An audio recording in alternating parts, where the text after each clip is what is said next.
Bonsoir, chers étudiants. Ce soir, nous allons aborder la prise en charge chirurgicale de la tuberculose. Bien évidemment, vous vous posez la question, pourquoi prendre en charge de manière chirurgicale une pathologie essentiellement médicale? Justement, c'est à cette question que nous allons tenter de répondre. La tuberculose est une pathologie prévalente dans les pays en voie de développement, prévalente en Haïti, endémique en Haïti. La maladie des pauvres, dit-on, des dénutris. Évidemment, la pauvreté et la dénutrition jouent leur partition dans la survenue de cette pathologie, mais cependant, la littérature, sous les plumes d'Alexandre Dumas-Fils, nous enseigne que la dame Mocamilia était victime de la tuberculose. Elle était une courtisane. Lula Beltrán était un artiste.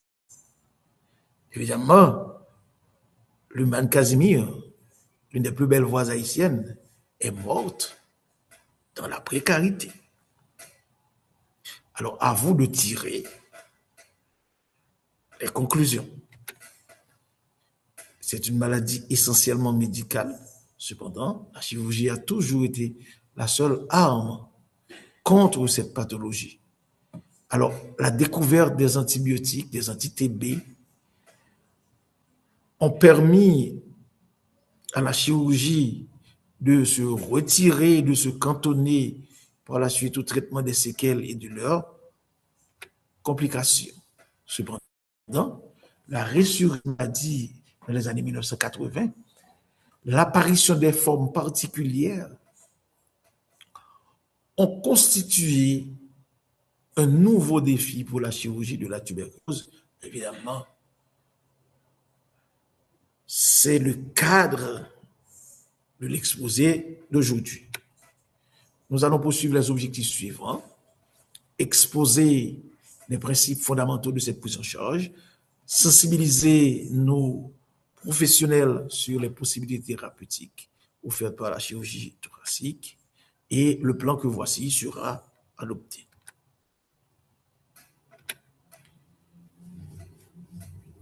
Revenons à la source de l'histoire pour comprendre que cette pathologie sévit depuis l'Antiquité, avec une baisse remarquable lors de la découverte des antibiotiques, de retour depuis les années 1980.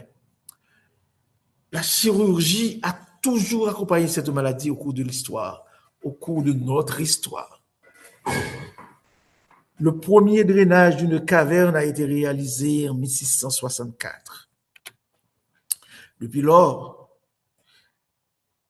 il existe des étapes plus ou moins intriquées de l'évolution historique de cette pathologie. L'apparition des sanatoria, la découverte du bacille de Koch, l'ère de la collapsothérapie, l'ère de la thoracoplastie, l'ère des résections chirurgicales, du drainage de Molaldi. Évidemment, au retour de la tuberculose, du moins ce retour de la tuberculose au cours des années 85 nous amène à l'ère moderne de la chirurgie de la tuberculose. Est-ce nécessaire de rappeler à des étudiants et des résidents très informés, mieux informés de la microbiologie et de l'épidémiologie de la tuberculose? Cependant, la tuberculose est due à l'invasion de l'organisme par le Mycobacterium tuberculosis et Mycobacterium non tuberculosis, avec en 2018 10 millions de nouveaux cas. Une incidence en 2026 de 10,7 millions de nouveaux cas par an, pas vrai? L'une des plus meurtrières au monde, avec 5 millions de cas parmi les hommes, 3,7 millions de cas parmi les femmes et 1,2 million de cas parmi les enfants. La tuberculose multirésistante représente 6,2% des cas aux États-Unis. Évidemment, la tuberculose dans ces pays, sont des pays très développés, est liée à la transplantation cardiaque. Okay? Mais 251 000 cas sont associés au VIH.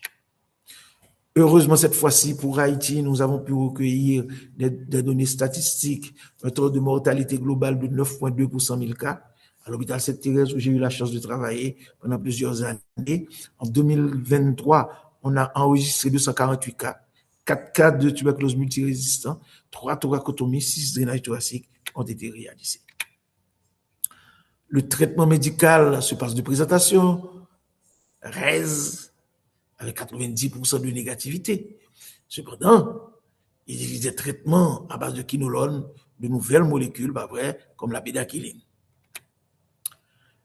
Pourquoi opérer un patient présentant une tuberculose? Du moins, quelles sont les indications de la chirurgie chez le tuberculeux?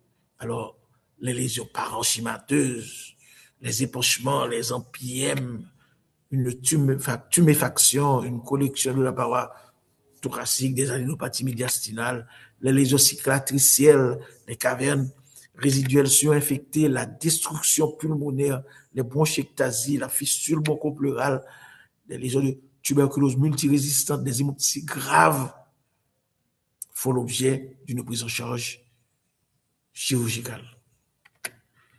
Alors, la chirurgie s'est amusée à offrir toute une variété d'interventions, c'est-à-dire la chirurgie à visée diagnostique, la chirurgie thérapeutique, les nouvelles techniques. Et toujours, référence est faite à la chirurgie conventionnelle. Les méthodes chirurgicales peuvent être divisées en plusieurs groupes. Le groupe 1 comprend les procédures thérapeutiques sur la cavité pleurale, sur la paroi thoracique. Le groupe 2, les résections pulmonaires, segmentectomie, lobectomie, pneumonectomie. Le groupe 3, les procédures diagnostiques, la médiastinoscopie, la thoracoscopie. Alors, les procédures sur la paroi thoracique comprennent les thoracoplasties. Les thoracoplasties présentent une longue histoire qui consiste à réséquer des côtes, à supprimer la charpente osseuse de la paroi thoracique et permettre l'affaissement pulmonaire. La cavernostomie, qui consiste à drainer une caverne, à connecter, à boucher une caverne avec la peau, la ponction, l'incision. Les procédures sur la plèvre comprennent les décortications pleurales, qui consistent à réséquer les gangs épaisses de l'épaississement pleural et libérer le poumon inguiné prisonnier, permettant ainsi sa réexpansion. Donc, la pleurectomie peut être associée à une exérèse, par exemple, une décortication associée à une lobectomie. Ici, à Miobalais, on est en train de réaliser une décortication et voilà comment se présente le poumon libéré. Toujours couvert de fibrine, mais libéré et pouvant amorcer sa réexpansion. Les procédures diagnostiques comprennent les bronchoscopies, la médiastinoscopie, la thoracoscopie. Alors, la médiastinoscopie peut être réalisée de deux façons. La médiastinoscopie de Chamberlain, la médiastinoscopie,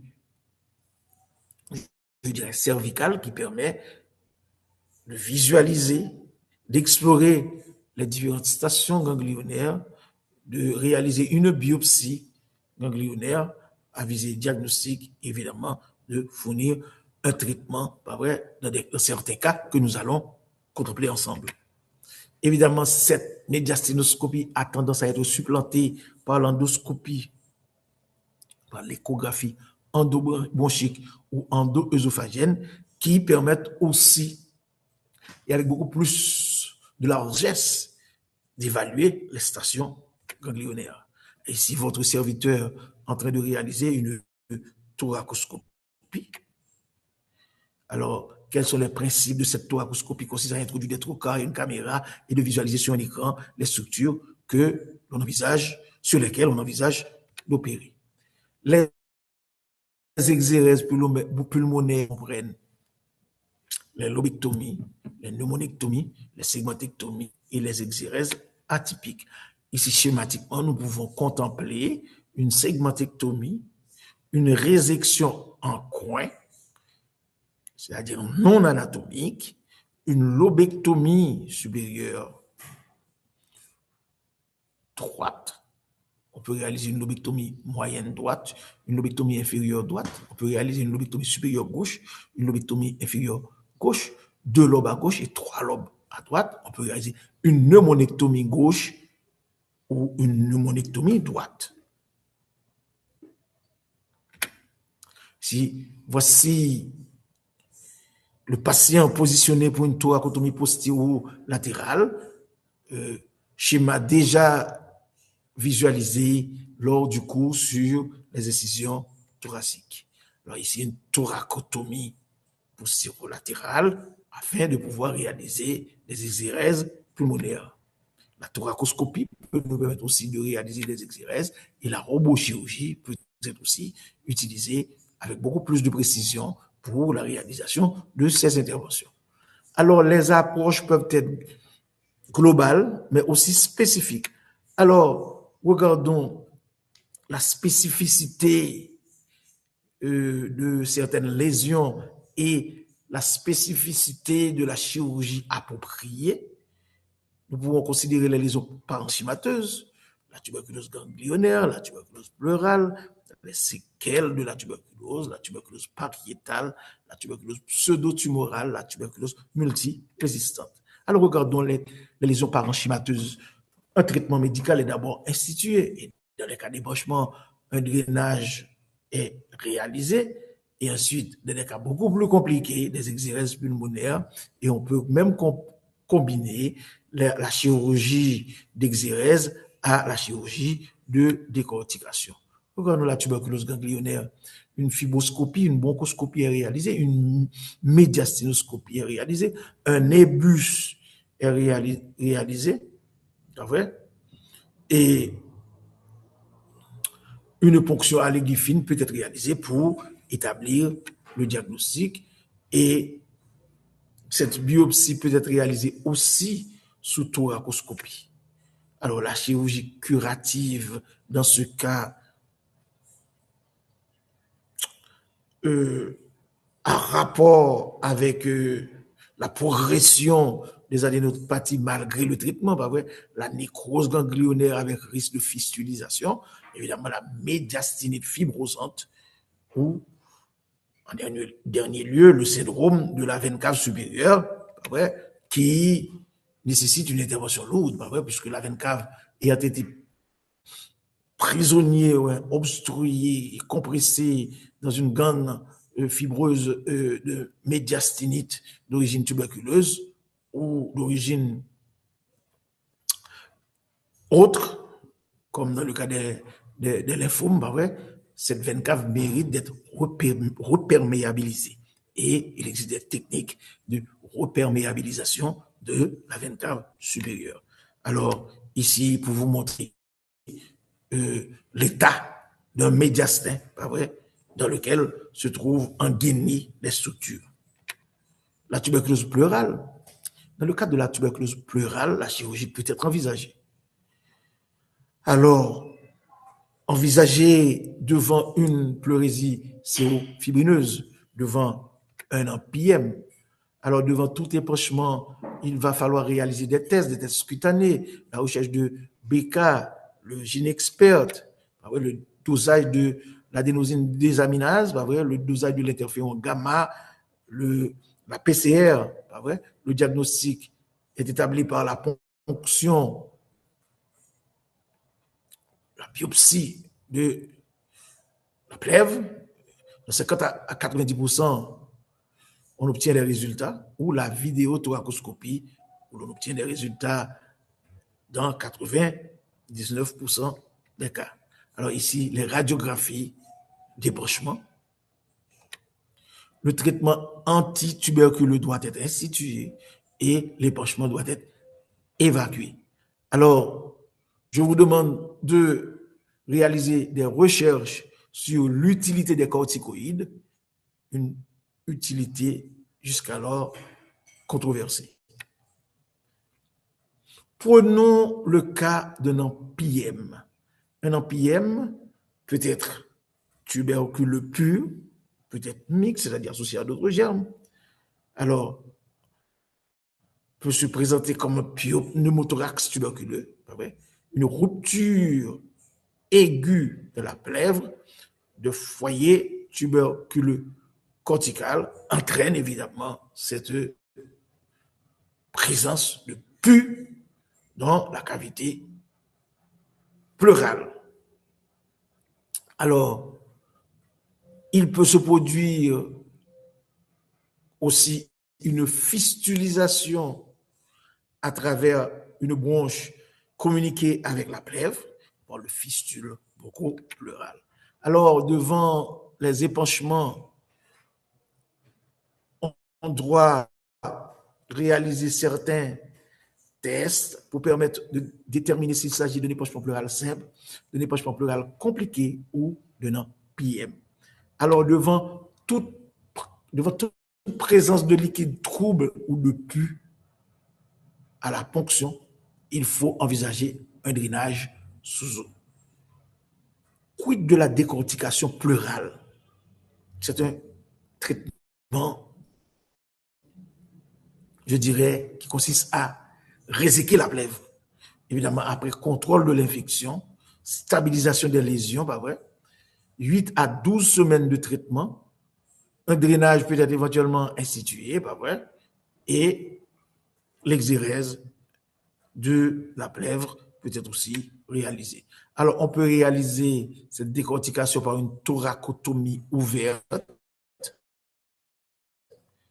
drainage ouvert de la cavité, par une thoracoscope. On peut faire une myoplastie ou une augmentoplastie, c'est-à-dire on fait un patch musculaire, pas vrai, en résécrant des muscles intercostaux, où on fait monter l'omentum pour patcher, pas vrai, la fissure. On peut utiliser des bouchons en silicone, on peut utiliser des valves endobronchiques, des prothèses, pas vrai, appelées Amplatzer.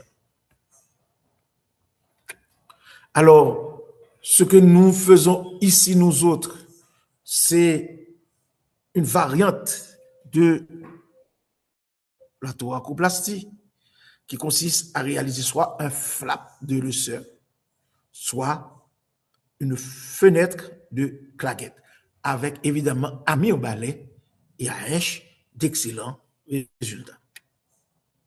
La tuberculose pariétale peut être évaluée et traitée. Évidemment, on peut se trouver en présence d'une tuméfaction pariétale fistulisée à la peau, une fracture du sternum, une fracture costale, bah ouais. La radiographie, l'échographie, la tomodensitométrie et l'imagerie par résonance magnétique peuvent être réalisées et une ponction et drainage, pas vrai, de la poche, pas vrai, peut être envisagée. Ici, une tuberculose pariétale incisée et la collection purulente drainée. Cette collection, évidemment, vue dans cette image de radiographie. La tuberculose pseudotumorale peut être aussi diagnostiquée et une thoracotomie exploratrice d'exérèse peut être réalisée. Alors, les séquelles de la chirurgie, les séquelles de la tuberculose, peuvent faire aussi l'objet d'une chirurgie. Je parle des bronchectasies, je parle des cavernes compliquées de greffe aspergillaire, une question d'examen, une hémoptysie massive. Alors, une hémoptysie massive est une urgence chirurgicale. Alors, je me rappelle que l'on traitait les hémoptysies massives dans le temps avec l'administration de Pitocin. Alors, à l'ère moderne de la chirurgie, il faut mettre le patient en position latérale de sécurité, réaliser une bronchoscopie, injecter des substances vasoactives pour arrêter le sang. En cas d'échec, faire appel à la radiographie, la radiologie conventionnelle pour identifier le vaisseau et injecter des substances cléosantes qui arrêtent le saignement, ou carrément faire une thoracotomie et une résection de l'endroit où se trouve le vaisseau qui saigne. La tuberculose multirésistante fait l'objet ces derniers temps d'une approche chirurgicale, de traitement chirurgical, en vertu du principe qu'il faut enlever le foyer infectieux. Alors, quand les patients ne répondent pas au traitement de première ligne, au traitement de deuxième ligne, alors, et que les bacilloscopies demeurent positives, alors on envisage, pas vrai, un traitement chirurgical. Évidemment, la prise en charge est lourde et coûteuse, pas vrai, avec un taux de mortalité élevé, à 60 à 70% des cas de co-infection par le VIH. Alors, la chirurgie radicale idéale, supportable est réalisée. Alors, la chirurgie est complémentaire du traitement médical. Il faut minimiser les risques d'atteinte bronchique, pas vrai, et minimiser les risques d'extension des lésions en périopératoire. Alors, on va utiliser tout l'arsenal, je dirais, paraclinique à notre disposition, réaliser tous les bilans et profiter du momentum, c'est-à-dire 2 à 3 mois de traitement bien conduit après résistance primaire, 6 à 9 mois après résistance secondaire pour réaliser la chirurgie. Alors, la chirurgie de la tuberculose a des particularités. Tout d'abord, il faut préparer le patient, une préparation optimale à la chirurgie. Un bilan préopératoire complet, basé sur un bilan anatomique, un état bactériologique, un état fonctionnel général. Le bilan lésionnel doit nous permettre d'avoir une idée assez exhaustive de l'atteinte bronchopulmonaire ou et extrapulmonaire. Et pour ce faire, la radiographie, la tomodensitométrie, l'endoscopie, la médiastinoscopie, l'endoscopie, l'échographie endobronchique, l'échographie endo-œsophagienne doivent nous permettre d'atteindre ce niveau de connaissance des lésions. Le bilan cardio-respiratoire est indispensable. La spirométrie, le test de transfert du monoxyde de carbone. Ici, vous est présenté une courbe débit flux indispensable dans le cas de la préparation du patient pour déterminer à l'avance s'il existe un syndrome obstructif ou un syndrome restrictif. Alors, le test du transfert du monoxyde de carbone, le test spirométrique, c'est-à-dire l'évaluation spirométrique, vont nous permettre de déterminer des valeurs prédictives, c'est-à-dire à partir de calculs qui vont déterminer notre comportement en termes de quantité de segments de lobe à réséquer. Évidemment, en présence d'un VEMS autour de 2 litres, je peux faire une pneumonectomie, de 1 litre, une lobectomie, une segmentectomie quand c'est autour de 0,5-0,6 litres. Alors, il faut étudier les performances aérobies cardio-respiratoires, par exemple, tests de marche de 6 minutes, les montées d'escalier, et la mesure de la consommation d'oxygène avec la réalisation des exercices maximaux, pas vrai?